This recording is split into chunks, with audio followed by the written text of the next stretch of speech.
All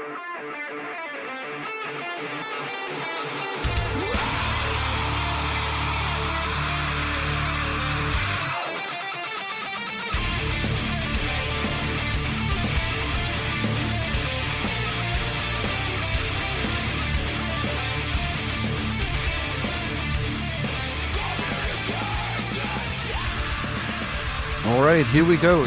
Today is Sunday, October 27th, 2024, and this is episode 284 of the Defensive Security Podcast. My name is Jerry Bell, and joining me today, as always, is Mr. Andrew Kellett. Good evening, Jerry. I see you're at the undisclosed secret Southern Command location.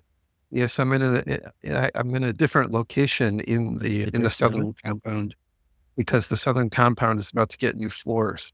That sounds very fun. Yes, and it'll be exciting. Good luck with that. Thank you. Anyway, happy Sunday. So, happy Sunday. How you doing? I'm good. I have to go back to work tomorrow. You don't. I just have makes me just a little bitter. I got to figure out how to move some intractably large furniture so that the flooring can go in. So that'll be my fun. But yeah, life continues to be good. I've at some point got to figure out how I'm going to start earning money again, but I'm kicking that can down the road as long as I can. That's a future Jerry problem? Yes, exactly. That's a future Jerry problem. That's fair. Just before we get into the stories, a reminder that the thoughts and opinions we express on the show are ours and do not represent those of our employers, even if some of us don't have employers. Any future, past, or multidimensional employers. Correct. Correct. So the first story we have today comes from CNBC, and the title here is Delta sues CrowdStrike after widespread IT outage that caused thousands of cancellations. This has obviously been in the works for a while. We've talked about it several times in the past, but it has finally landed. Delta is indeed suing CrowdStrike in Georgia for the low price. $500 million, claiming that they have lost $380 million in revenue as a result of the breach, and then another $170 million in costs. So that's a big number. And they're claiming in the lawsuit. Plus they want punitive damages and legal fees. Yeah. Which could go even higher. Yeah, certainly with, legal fees will be, a net sum of money would be quite large, yes. I bet. Yeah, this is an interesting one because the allegations are that CrowdStrike breached their contract and they were negligent in the processing of their agreement. So the negligence, by the way, doesn't surprise me. I actually expected that was going to be the case. It surprises me that they're pointing to a contract violation. So I have not had a chance to read the actual complaint.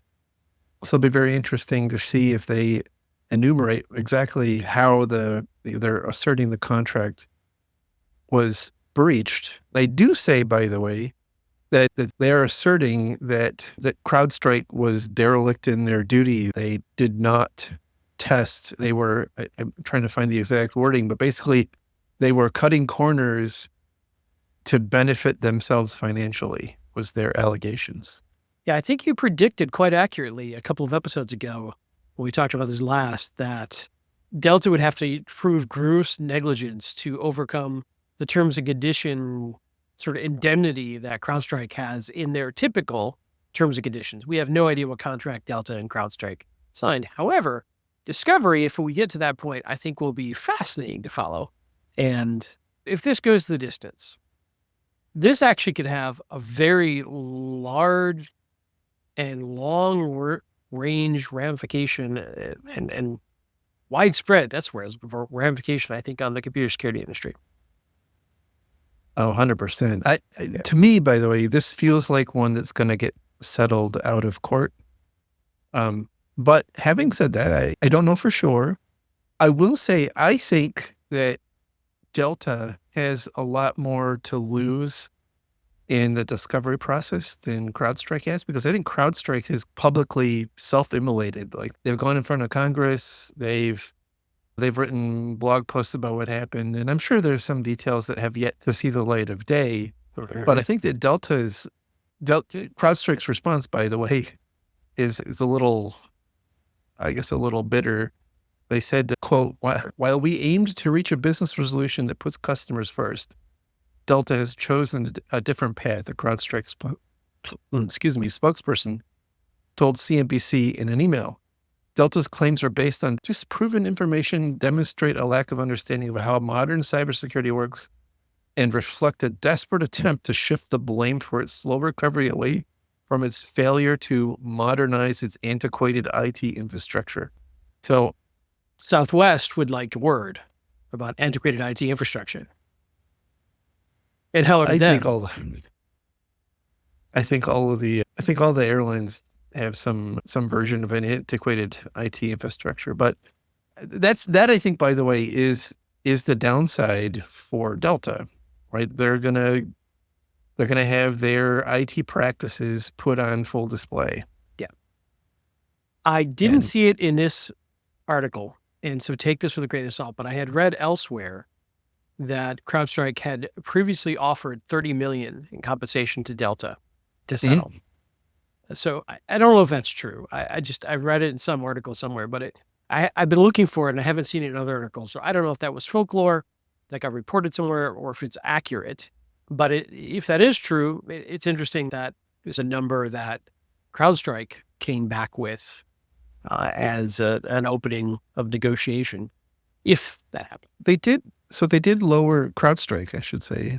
They, being CrowdStrike, did lower their full year guidance on profits because of the package that they're putting together to compensate customers who were harmed by the incident. So it's entirely possible that they had some formulation that resulted in Delta getting a proposed $30 million. I don't know. It wouldn't surprise me. I don't think that sounds out of character. One side piece of this I noticed, I just was curious how CrowdStrike stock was doing. So they're a public company. Like the most recent high before the event came in at $377. They're low after the event. They bottomed out at $217. They're back up already to $320 to $300 range. Now, this lawsuit, I'm sure, will hurt them again, but it's interesting just on that event, how much they've already recovered in their stock price in the last 6 months. I have a feeling that, kind of reflects, this is not unique to this particular situation. We see similar things with companies that have gotten breached, where and I don't think it even happens all that often anymore, where their stock price will take a hit and then it'll recover. And a lot of people will say, I'm never shopping at Target or Home Depot or wherever. I'm never shopping there again. You do. And their stock price recovers. And I think that realistically, that recovery is a reflection of confidence in the market. Their future earnings are not going to be materially hampered by whatever's going on. So yeah, they're going to, even with this lawsuit, even if they lose, they could have to pay out, let's say they have to pay out $1 billion. That's a lot of money, but it doesn't necessarily have a material impact on CrowdStrike's potential future growth. Yeah. Yeah. Long term. Maybe it diverts money away from R&D, but I'm sure they have a market cap right now of just over $73.5 billion. It's pretty healthy. Yeah. Their earnings per year revenue was $3.516 billion last year. Just looking, source of this is CNBC's page on CrowdStrike. So, hopefully relatively accurate. Gross margin, their gross margin, 75.37%. That is an insanely high gross margin. Wow. Anyway, so I think what we're saying is that we should welcome to the technical analysis podcast. Exactly. Yeah. So we're going to start a hedge fund buying on bad news in cybersecurity companies and just waiting for the bounce back. Some people might, who knows? This is not investment advice. I'm not your investment advisor. If you do it and it makes you money, send me a Starbucks card. Okay, but back to the industry at large. If this goes to the distance, as we were saying earlier, and CrowdStrike loses a bunch of money on this, I wonder what kind of chilling effect that might have on cutting edge innovation in cybersecurity defense. And does that give the bad guys a potential advantage if the defenders suddenly get cold feet about being aggressive in defending against the bad guys? Certainly possible. That there is some moral hazard in the whole no good deed goes unpunished. Now, like, a difficult situation because clearly CrowdStrike could have done better, probably a lot better. But here we are. But at the same time, like we like from a narrative perspective, what you just said makes a lot of sense. But at the same time, like we see other companies like SentinelOne and some of the others like already doing the whole vulture thing. So no, I don't know. A good question. There was one other thing I found interesting in here is Delta asserted that they had auto updates turned off. Yeah, I did see that. And yet it still came down anyway. I think that I haven't ever admin CrowdStrike. Okay, so take with a grain of salt. But I gotta think there's different options for automatic updates of different varieties and different types, right? Is this an automatic agent update? Is this an automatic definition update? Is this an automatic? There's probably different choices. And I'm assuming they had maybe something off and something else on that they didn't realize. Yeah, I think it was agent updates, and this issue was in their channel file, which I don't know. As we've talked about in the past, I think that was one of the concessions that CrowdStrike recently said that they were making a change on, that they were going to be treating those channel file updates as actual code updates. Yeah, and giving admins more control over their rollout schedule and methodology. Exactly. So, don't know. We will see. I will watch this one. I definitely want to find the text of the lawsuit. I did a quick search before the show and I ran out of time and I couldn't find it. It's supposedly in Fulton County, which is one of our main counties here in Georgia. Their Superior Court system, and I was searching the records. Found a lot of other interesting lawsuits that Delta's involved with, but not this one. A lot of garnishing of wages going on with Delta employees, just for the record. Interesting. That could be the case with any major employers. I have no idea what normal is for how many garnishing of wage lawsuits happen, but it was interesting. They are a very large employer here. Yeah. In one of our the biggest, Georgia area. I think. Yeah. Anyway. Yep. If this doesn't get settled out of court, we'll be talking about this crazy thing probably till 2030. 'Tis true. It'll be a long cycle. But you know what? I think you're right there. I think this will get settled. Yeah. I don't think it's in anybody's best interest for this to go all the way. No. The question is, this is one of those situations where the only people who win are the lawyers. Right. And look, to be clear, I'm also not like taking sides here. I'm not rooting for or against either of these companies. I bet some of the discovery that would come out would not look good for anybody. And I think they know that, but I think this is how lawyers maximize their settlement options. Yeah. So just to go meta for a second, I think I also find it interesting how both sides are throwing each other under the bus. Like CrowdStrike is saying, like, this wouldn't have happened if you hadn't had this old ass infrastructure. And Delta is saying this would never have happened if you hadn't been cutting corners. And so they're just like pushing each other down in front of a bus, trying to see who actually gets run over. But I think the peril there is you're always one step away from something bad happening like this. And if Delta does want to go all the way, they are going to necessarily air all their dirty laundry from a security perspective, from an IT management perspective. And on the converse, CrowdStrike they've already experienced a lot of discomfort. I think they've got more ahead of them, but not as much as I think as Delta does, though. That's a good point. CrowdStrike has already had to open the kimono before Congress and everybody else, and Delta really hasn't had to. So that's a very good point. We'll see. All right. Moving on to our next story. This one comes from the Register, and the title here is Tech Firms to Pay Millions in SEC Penalties for Misleading SolarWinds Disclosures. This is the event that just keeps on eventing. Oh, yes. Back 4 years ago, those of you who remember, That's like we had a couple internets things, ago. 2 internets ago. We had a couple things going on at that time. That was right at the upswing of COVID. But SolarWinds announced there was the big news about the SolarWinds hack, and many companies and organizations were impacted by it. And I think by now, at least people in the U.S. understand that public companies have to disclose when they've been breached, if that breach is material. And therein lies, I think, some of the rub. Which, by the way, teaser, we have another thing coming that will help explain this a little bit. Ooh, So, mysterious. looking forward to that.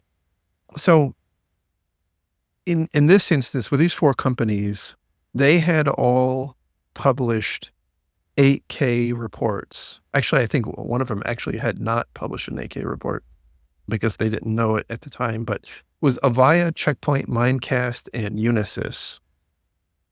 And Avaya and Checkpoint basically I would characterize it as downplaying the significance of the breach. They acknowledged that there was something going on, but basically said it wasn't material.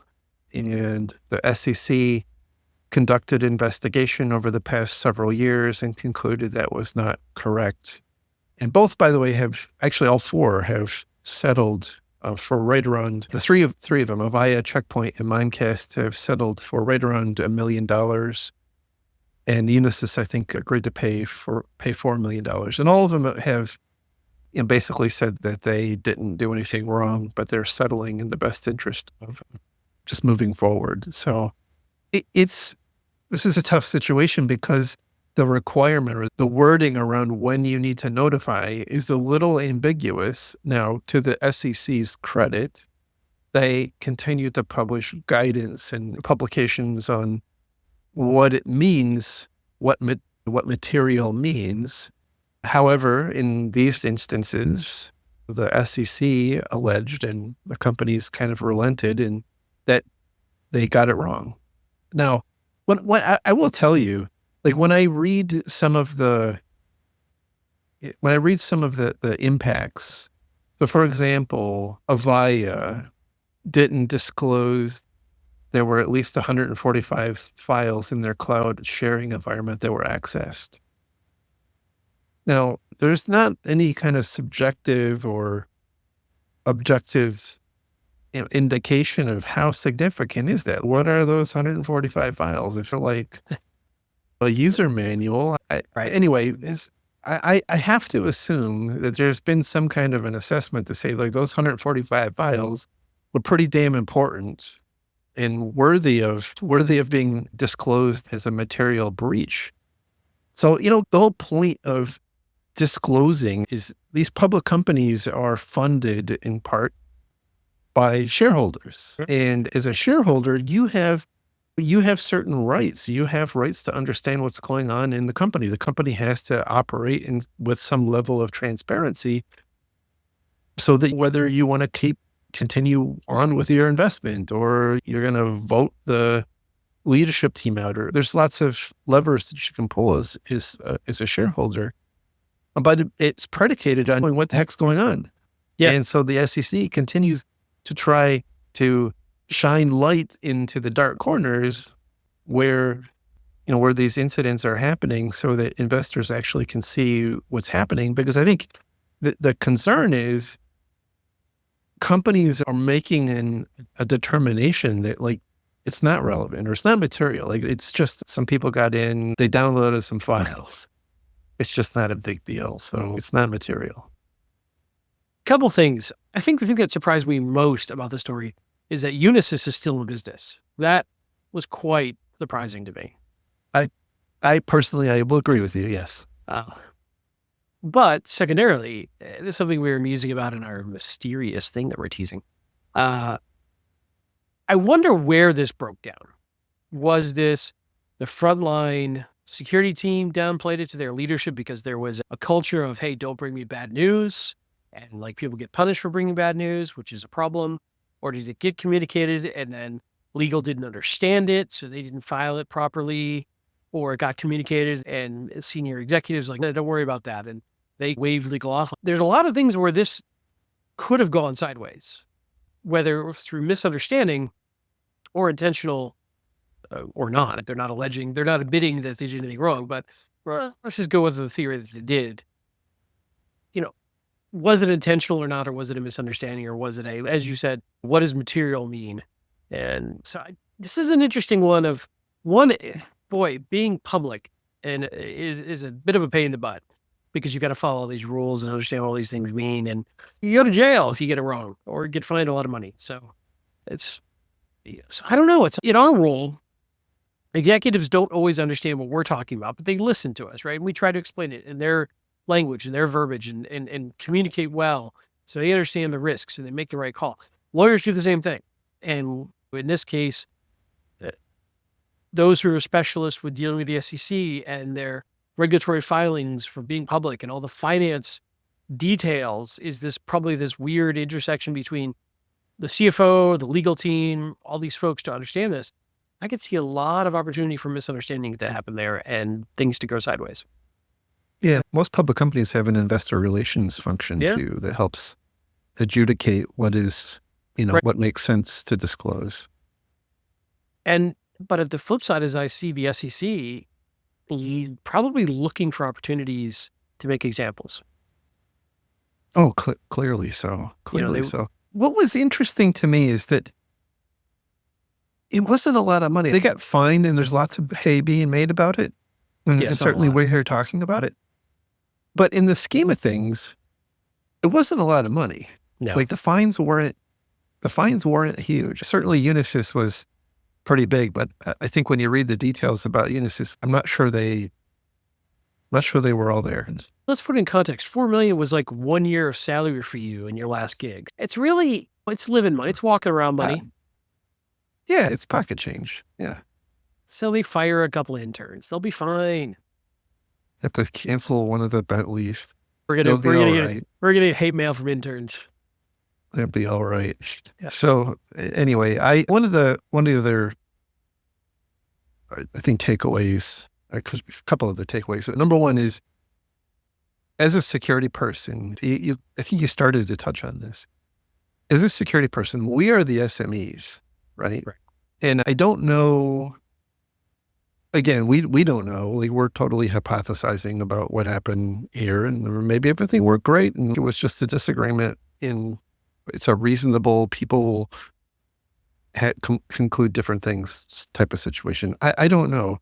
The whole point of this was to game things out and see what we can learn.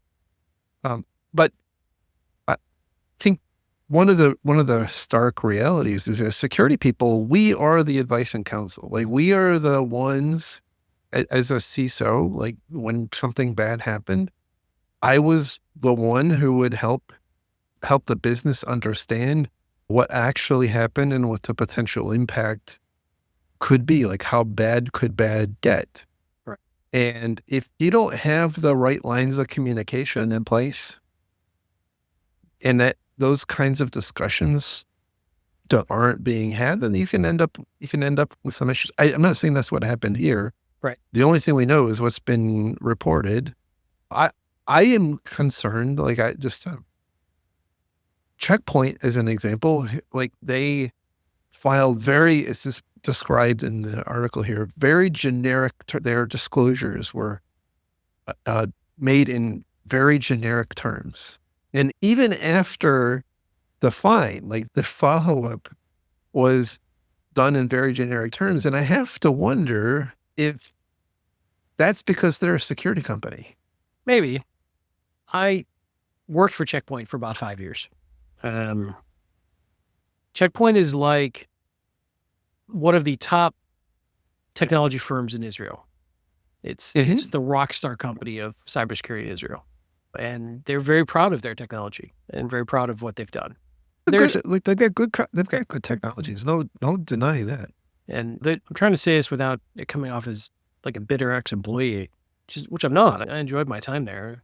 But their leadership style was very... Phil, let me say this. I've worked at a lot of companies. Yeah. There's a lot of big companies, and I've had exposure to their top leadership, and I've never met them that weren't. That's fair. That's very I'm fair. not sure that that's a Might not be any sort of indicator of anything, right? Nothing unique.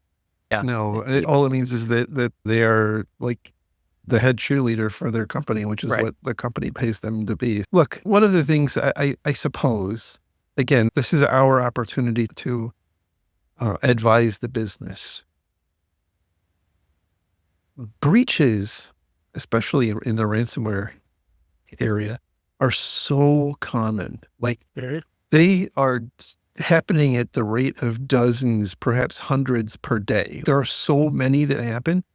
We don't even know, we can't keep up with them all. Right. They're happening faster than AWS is releasing new offerings. It's freaking crazy. And so I don't know what we're afraid of anymore. It's the stare. the stigma isn't there. And I would also say I think it's getting to the point now where you're looking a little silly. You try to play games because it happens to everybody. Right. It just happens. Take your lumps, be honest about it, learn from it, do better, and move on. One takeaway that I got from this, if I were in a public company, I'd want to, when I'm not in the middle of a crisis, have a good long sit down with legal and investor relations and executive leadership and say, okay, what do we define as material? And let's write it down. How many files do you care about? It's a great idea. What impact to the business should we be going to DEFCON 1 at, right? And then preset those and see if you can get the regulators to sign off on them. It's like 5 files is no big deal. 20 files, you need to let the chairman of the board know, at least then security is off the hook in terms of we followed the process that was signed off by executive leadership, or et cetera, et cetera. So establishing some thresholds ahead of time. Yeah. I think it's a great idea. And doing that in peacetime rather than in the thick of a problem is probably a good idea. So anyway, look, the companies here settled. They've paid their penance. I think all of them have learned a lesson. Oddly, they all paid in Apple gift cards, which I found surprising, novel even. They had to go get MoneyGrams to pay their fines. They have to pay the fine in Bitcoin. Yes. It's late on a Sunday. I do what I can. Carry on. No, the just particular details of these companies. I think the more interesting thing is the SEC is paying attention. This happened 4 years ago, and they've clearly been investigating. And I would say just even more, if you were caught up in one of these big breaches, like a SolarWinds or a not Log4j, but let's say Snowflake, or one of those where it's obvious that you're one of the impacted parties, don't freaking try to downplay it. It's just one more problem on you. And further, as a former CISO, I worry about potential personal liability in making the wrong decision. Now, I don't think there was any allegations there's no criminality, or it was all civil stuff, but that could change. And we have started to see some of that change. So I guess what I'm saying is act with transparency and ethics. Like that is what we have. That's the only thing we've got. So you're saying it's not necessarily the crime that's so bad, it's the cover-up? Yes, that's exactly what I'm saying. I appreciate when your mom covers up. Jesus Christ. Been so long. Welcome back. Welcome back. All right, our next story comes from Bleeping Computer, and the title here is Black Basta ransomware poses as IT support on Microsoft Teams to breach networks. Oh my God. So Black Basta, for those of you who don't know, is allegedly one of the shards, not shards, but shards. Maybe a shard too. I don't know. You ever wonder what they call themselves? They're probably like, I don't know. Like Group 73. They're like, oh man, this is a much cooler name. Let's go for that. Thanks, random researcher dude. Which reminds me of the Jen Easterly comment about stop giving them such cool names. Yeah. So anyway, there was a group called the Conti Crimeware Syndicate that fell apart a couple of years ago. They actually themselves got hacked, and they splintered off into a bunch of different pieces. And it is believed that one of the pieces is now this Black Basta ransomware group. And they have a pretty interesting and clever technique. Up until recently, their MO, the way they would operate is they would target an employee. How they picked the target, I have no idea. LinkedIn. Probably LinkedIn.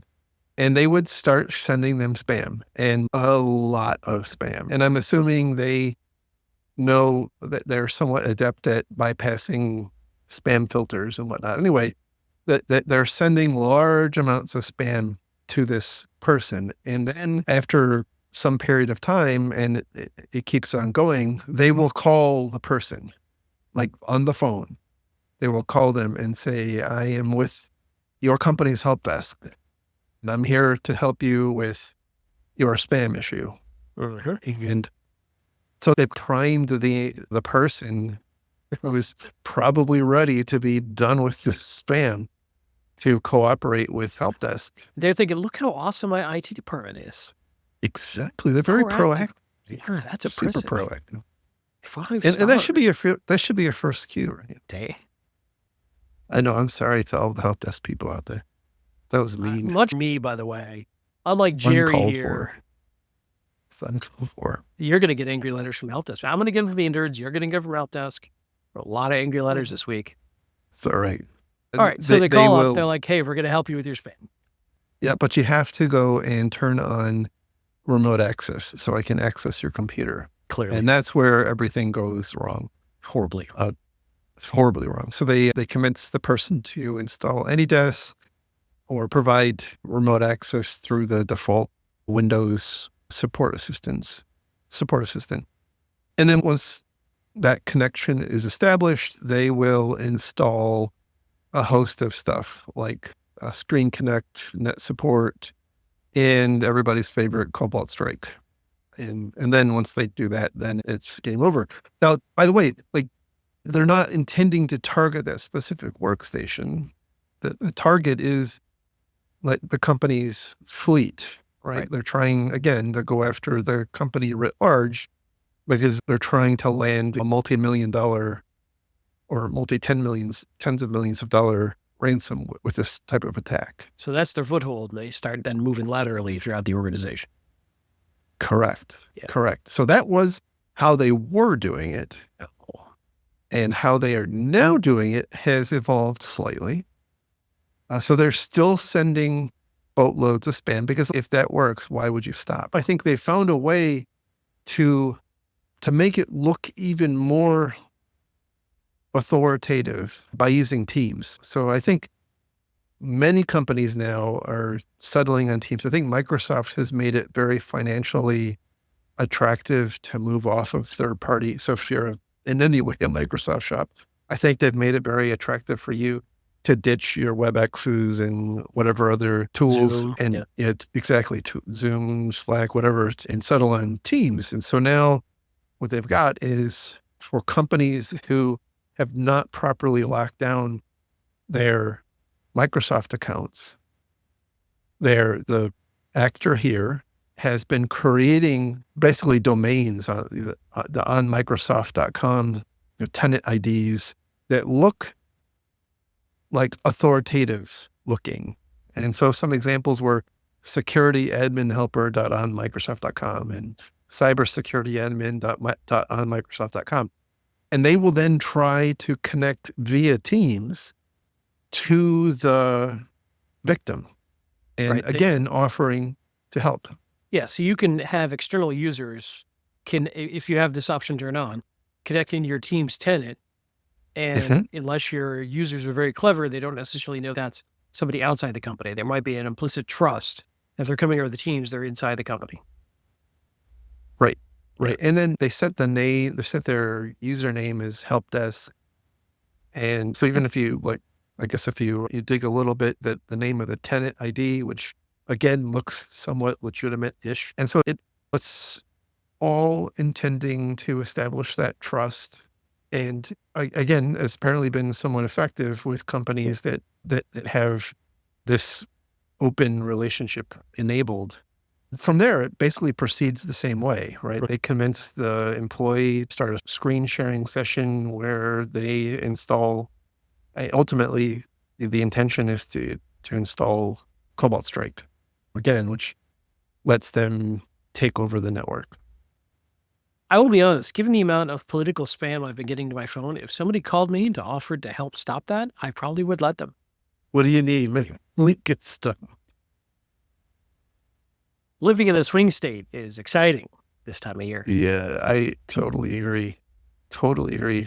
I think once they've got CrowdStrike on the computer, particularly Windows computer, there's a myriad ways for lateral movement. It's not guaranteed. You may have other really awesome controls in your environment that will detect and mitigate the attacks. But I think that in general, this has been a pretty effective technique. I suspect, by the way, that if they're going through the trouble of identifying a specific person at a specific organization, they're probably doing a little bit of weeding out, looking for companies that have the ability to connect in through Teams and perhaps aren't super sophisticated to be able to detect CrowdStrike.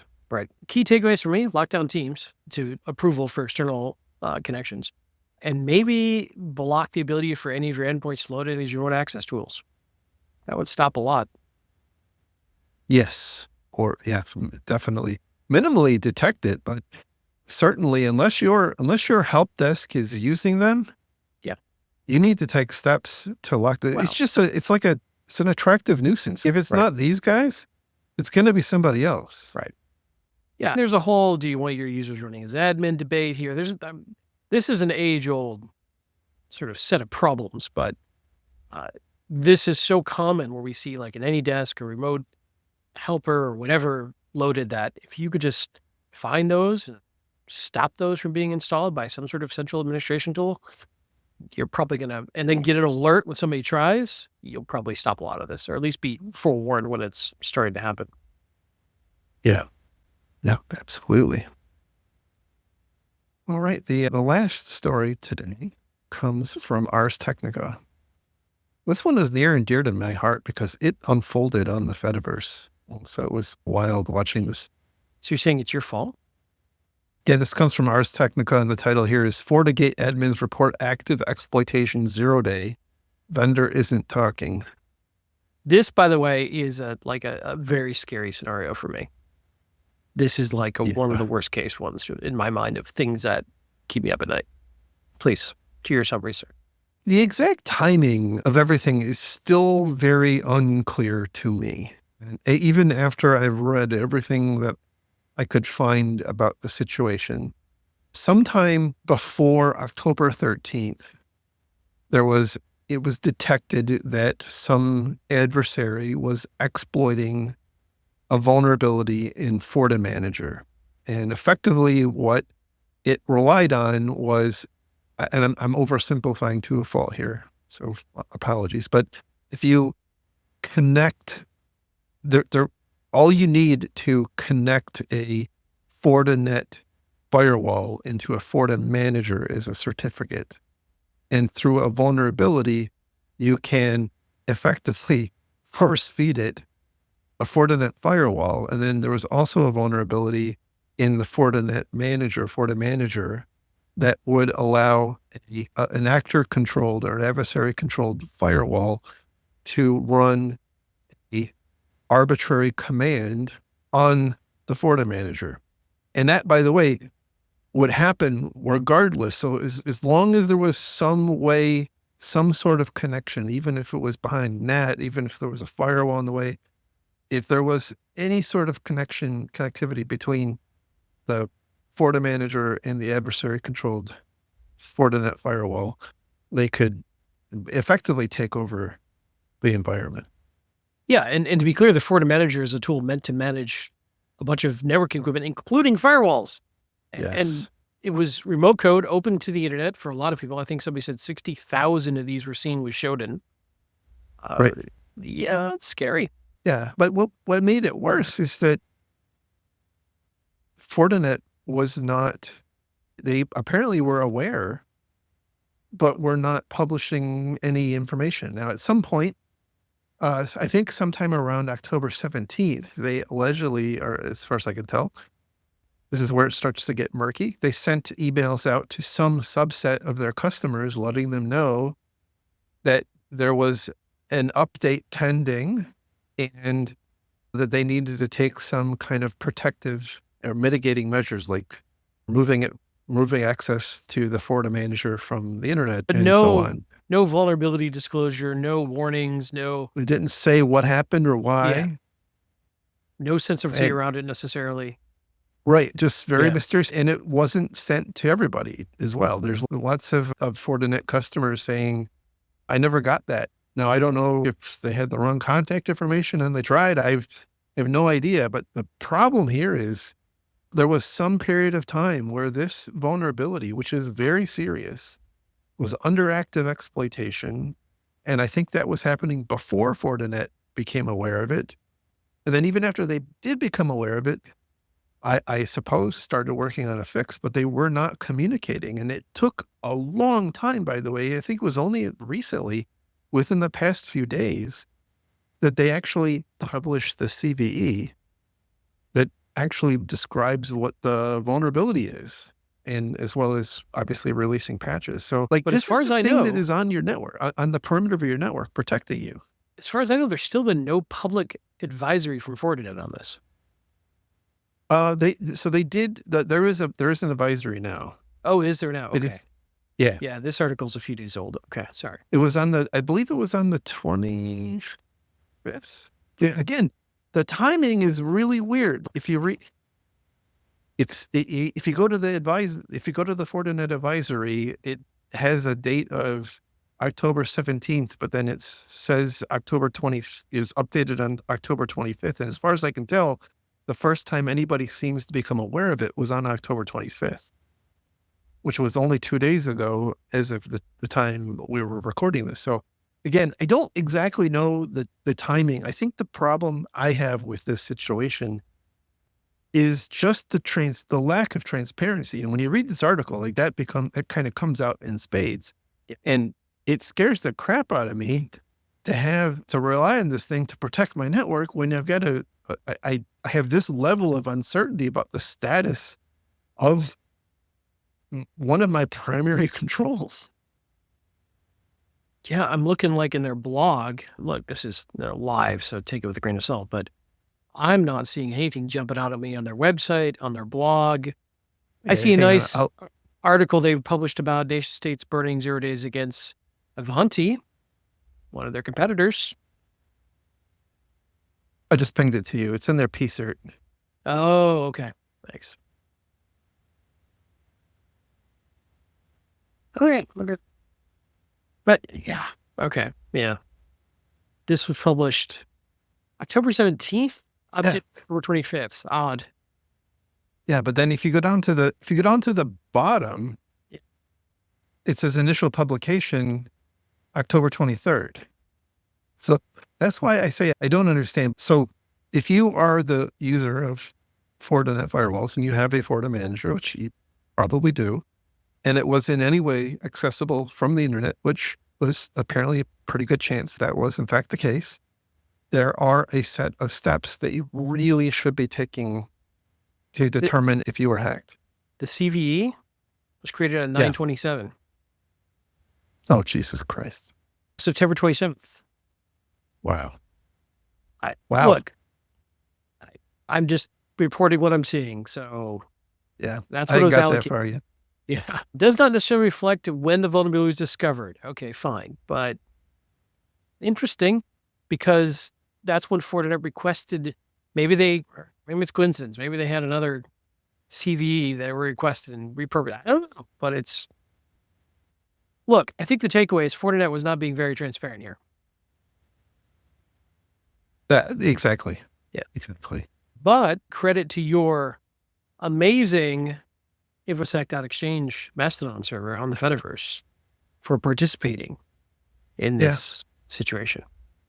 Yeah, in fairness, it was Kevin Beaumont, who's on a different server, who's really leading a lot of the discussion. They actually linked to his account through infosec.exchange. So I think did that's see pretty that. cool. That's what I thought. That's why I thought he was on your server. My bad. I think that's pretty cool.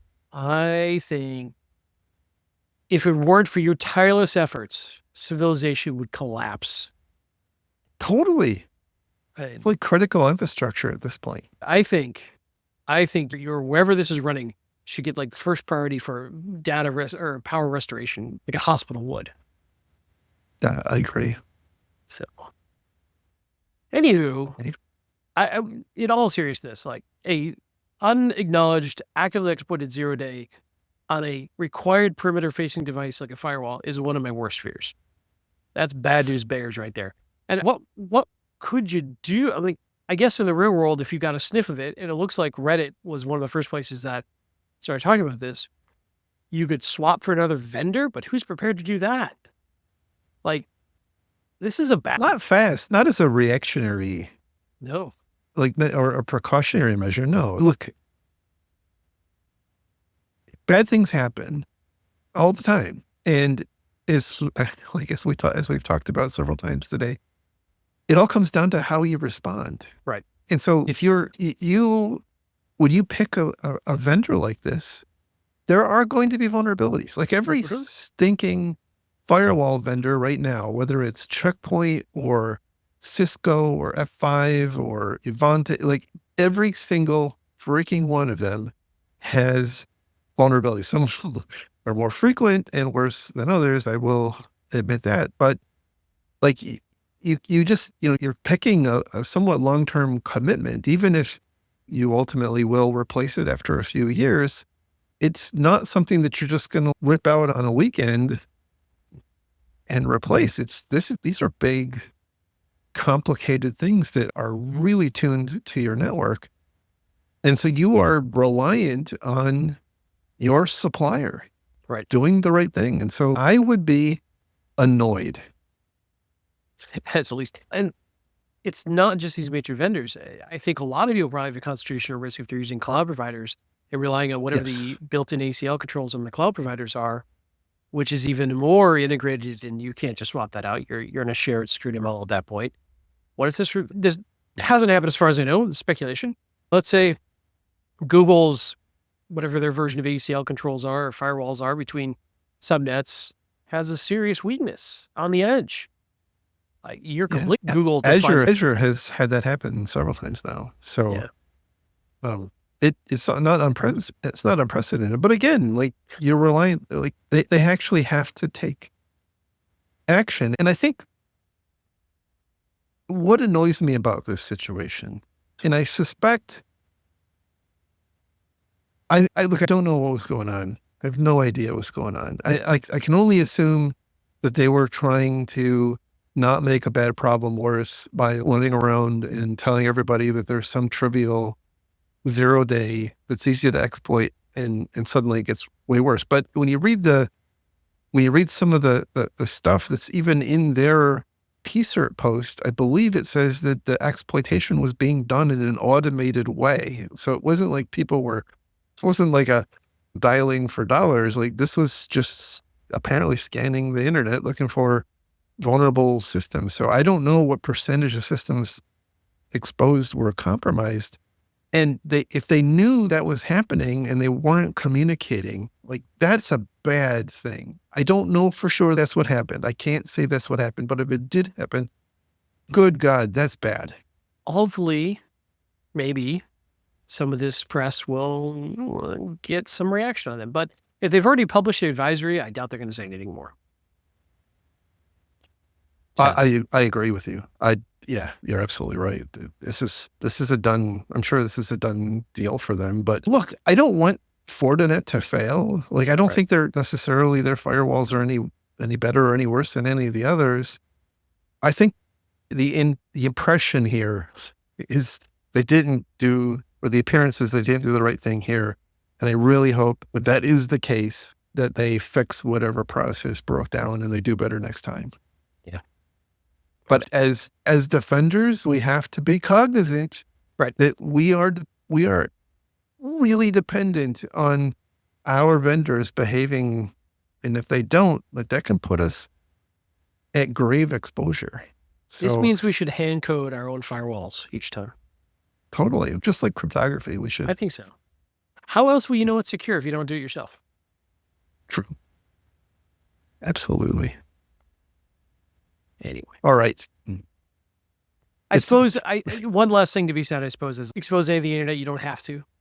Like, how many of these Fortinet managers need to be exposed to the internet? Probably some variety, but probably not all of them. Don't be lazy. Don't expose stuff to the internet just because it's convenient. Stuff like this will happen. Don't do it. It's bad news bears. Don't do it. That's all. Yeah, it all goes back to the basics, right? Least privilege.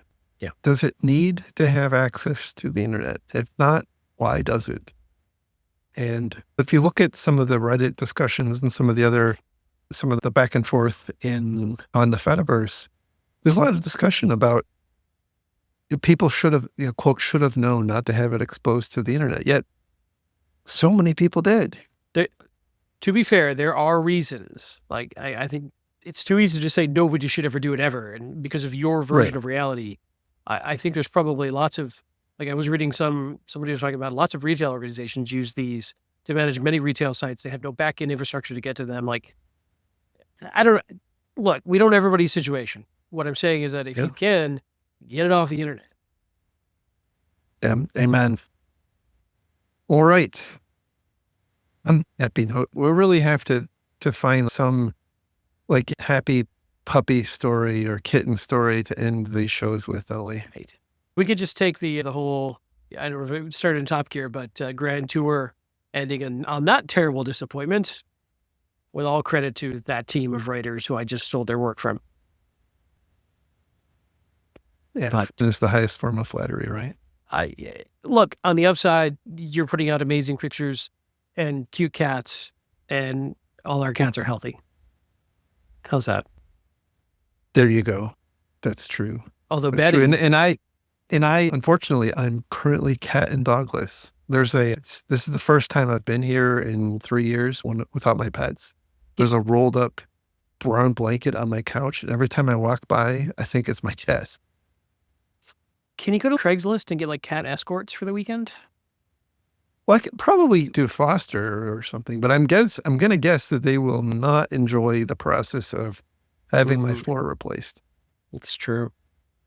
All right. I'll be sure to put out a bat signal for cat pictures to be sent to you on the regular. Good deal. Good deal. All right. We'll call it a night. So where can people find you? You can find me on the artist formerly known as Twitter as @Lerg, L-E-R-G, and on infosec.exchange, the aforementioned amazing civilization-saving Mastodon server in the Fediverse, @Lerg, L-E-R-G, and LinkedIn. These get published. These shows are everywhere, we like to think. Even video versions for those who want to burn their retinas with the horrible visage that is my face will be up on YouTube. Yeah, I don't know which one's worse. Mine are yours. Anyway, you can find me online on infosec.exchange @Jerry. And you can find the show and all of our back episodes on our website at www.defensivesecurity.org. You can find, like Mr. Kellett said, you can find us basically on every stinking podcast platform out there, now including YouTube. And if you do like us, please give us some love. If you have any feedback, love to hear it. You can drop a comment. We would love that. Always trying to get better. If you don't like it, you can give us 5 stars and then just unsubscribe. It works. And with that, we will talk again next week. Thank you, everybody. Have a good week.